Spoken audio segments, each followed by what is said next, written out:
নমস্কার বন্ধুরা, আপনারা দেখছেন বনশ্রী রন্ধনালয়। বনশ্রী রন্ধনালয়ে আপনাদের সবাইকে স্বাগত জানাই। আজ আবার একটি নতুন রেসিপি নিয়ে চলে এসেছি। আজ বানাবো চিকেন তান্দুরি। তো চিকেন তান্দুরিটা আমি কীভাবে বানালাম সেটা প্রথম থেকে শেষ পর্যন্ত দেখতে থাকুন। আশা করছি ভালোভাবে বুঝতে পারবেন। ঘরে বানানো গ্যাসের ওভেনে চিকেন তান্দুরি।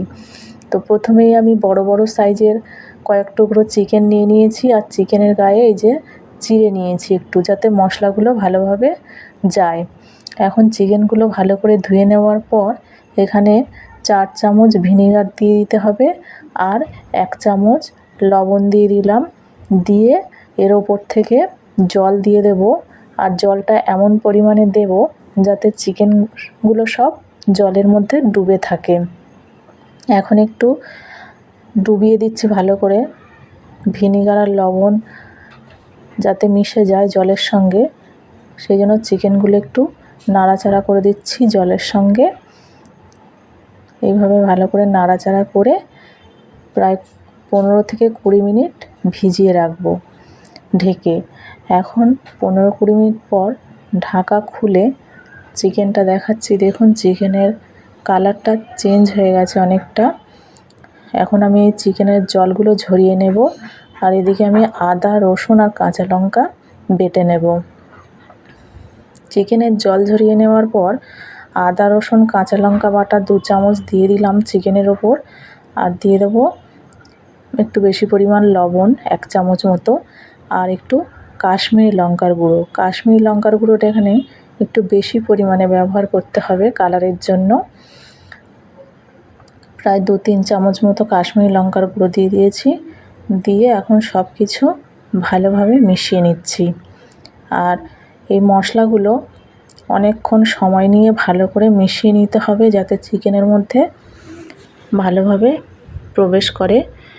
আর এই মেশানোটা হয়ে গেছে আমার। এখন আমি এটা প্রায় 1 ঘন্টা ঢেকে রেখে দেবো। যতক্ষণ রাখা যায় খুবই ভালো, একটু বেশি সময় রাখতে পারলে, কিন্তু সময় হাতে কম, তাই 1 ঘন্টা রাখবো। আর এদিকে আমি একটা প্যান গরম করে নিয়েছি, তার মধ্যে আমি সর্ষের তেল দিয়ে দিলাম 4 চামচ।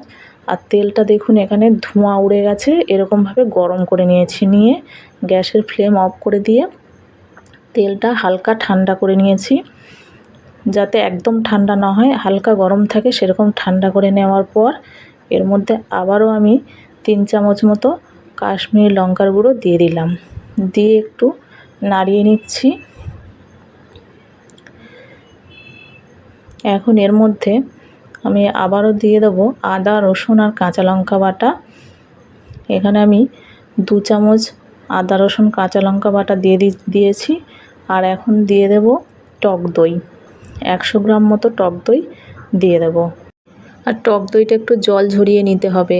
আর এখন এর মধ্যে দিয়ে দেবো কয়েকটা মশলার গুঁড়ো, ধনে, জিরে 1 চামচ করে গুঁড়ো, আর গরম মশলা 1 চামচ, আর দিয়ে দেবো এলাচ হাফ ভাঙা করে 1/2 চামচ গুঁড়ো, আর দিয়ে দিলাম কাসুরি মেথি 1/2 চামচ, আর একটু বিট লবণ দিয়ে দিলাম 1 চামচ পরিমাণ। আর লেবুর একটা লেবুর 4 ভাগের 3 ভাগ লেবু রস এখানে দিয়ে দিলাম। দিয়ে আমার এখানে তান্দুরি চিকেনের মশলাটা রেডি করব। তো সব কিছু উপকরণ একসঙ্গে ভালোভাবে মিশিয়ে নিতে হবে।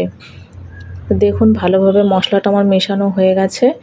এখন আমি যে চিকেনটা ম্যারিনেট করে রেখেছিলাম সেটা আমার 1 ঘন্টা রাখতে পেরেছি আমি। একটু বেশি সময় রাখলেও কোনো অসুবিধা নেই, খুবই ভালো হবে বেশি সময় রাখলে।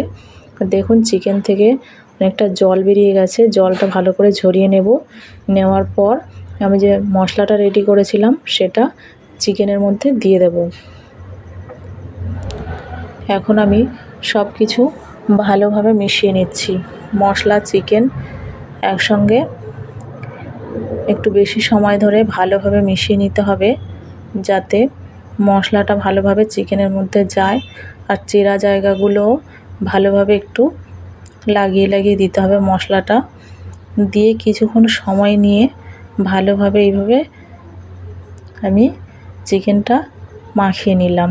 নেওয়ার পর আমি চিকেনের ওপর একটা ছোট বাটি বসিয়ে দিয়েছি, তার মধ্যে 1 চামচ ঘি দিয়েছি, দিয়ে একটা কাঠ কয়লা দিয়ে দিয়েছি। আর ওপর থেকেও ঘি দিয়ে দিলাম, যাতে আমার চিকেনে একটু স্মোকি স্মেল আসে, সেই জন্য আমি এই কাজটা করছি। তো দেখুন ধোঁয়া উড়ে গেছে। এখন আমি এই চিকেনটা ঢেকে রেখে দেব। এটাও 1 ঘন্টার জন্য ঢেকে রেখে দেব। এরকমভাবে ম্যারিনেট করতে করতে অনেকটাই টাইম লাগবে, তাই এটা আগের দিন থেকে করতে শুরু করলে ভালো হয় আর কি। আর এখন আমি একটা কড়াই বসিয়ে দিয়েছি, কড়াইয়ের ওপর একটা থালা দিয়ে দিলাম। আর এদিকে চিকেনটা আমার 1 ঘন্টা হয়ে গেছে ঢেকে রাখা। এখন আমি চিকেনের ওপর থেকে কাঠকয়লার বাটিটা তুলে নিলাম। আর এই যে দেখুন চিকেনগুলো এখন তুলে এই থালার ওপরে পরপর সাজিয়ে দেব। একটা একটা করে চিকেন তুলে এভাবে সাজিয়ে দিচ্ছি। রেসিপিটি কেমন লাগছে দেখতে কমেন্টের মধ্যে জানাতে ভুলবেন না। আর যদি কোনো বন্ধু চ্যানেলে নতুন হয়ে থাকেন তো চ্যানেলটা একবার সাবস্ক্রাইব করে রাখার অনুরোধ রইল, যাতে এরকম নতুন নতুন রান্নার রেসিপি সবার আগে আপনাদের কাছে পৌঁছে যায়, সেই জন্য সাবস্ক্রাইব করে রাখার অনুরোধ রইল। এখন আমি ওপর থেকে একটা ঢাকনা দিয়ে ঢেকে প্রায় 45 মিনিট মতো এটা লো ফ্লেমে একদম জ্বালিয়ে রাখবো গ্যাসটা। আর 45 মিনিট পর আমি খুলে দেখাচ্ছি। দেখুন থালার সাইডে সাইডে পোড়া পোড়া ভাব এসে গেছে। আর চিকেনের কালারটাও কত সুন্দর হয়েছে, চিকেনটা সিদ্ধও হয়ে গেছে। এখন আমি একটু উল্টে উল্টে দেখিয়ে দিচ্ছি। রেসিপিটি কিন্তু খুবই সুস্বাদু একটি রেসিপি, একবার হলেও বাড়িতে রান্না করে খেয়ে দেখার অনুরোধ রইল। এমনি তো তান্দুরি চিকেনের দাম অনেক বেশি, তো এইভাবে যদি বাড়িতে বানিয়ে খাওয়া যায় খুবই ভালো।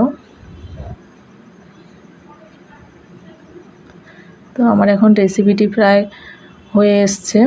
এখন আমি ওপর থেকে একটু বাটার এই চিকেনগুলোর গায়ে লাগিয়ে দেব। ওপর থেকে এইভাবে বাটার লাগিয়ে দিলে তান্দুরি চিকেনের টেস্টটা একটু বেড়ে যায়। তো আজকের রেসিপি আমার এই পর্যন্ত। দেখা হচ্ছে পরবর্তী আরেকটি নতুন রেসিপিতে। ততক্ষণের জন্য সবাই ভালো থাকবেন, সুস্থ থাকবেন। সবাইকে অনেক অনেক ধন্যবাদ রেসিপিটি শেষ পর্যন্ত দেখার জন্য। আর আমার এই বাটারটা চিকেনের গায়ে লাগিয়ে দেওয়া হয়ে গেলে ওপর থেকে আমি ঢাকা দিয়ে কিছুক্ষণের জন্য দমে রেখে দেবো। গ্যাসের ফ্লেম অফ করে দিলেই রেডি হয়ে যাবে রেসিপিটি। ধন্যবাদ সবাইকে।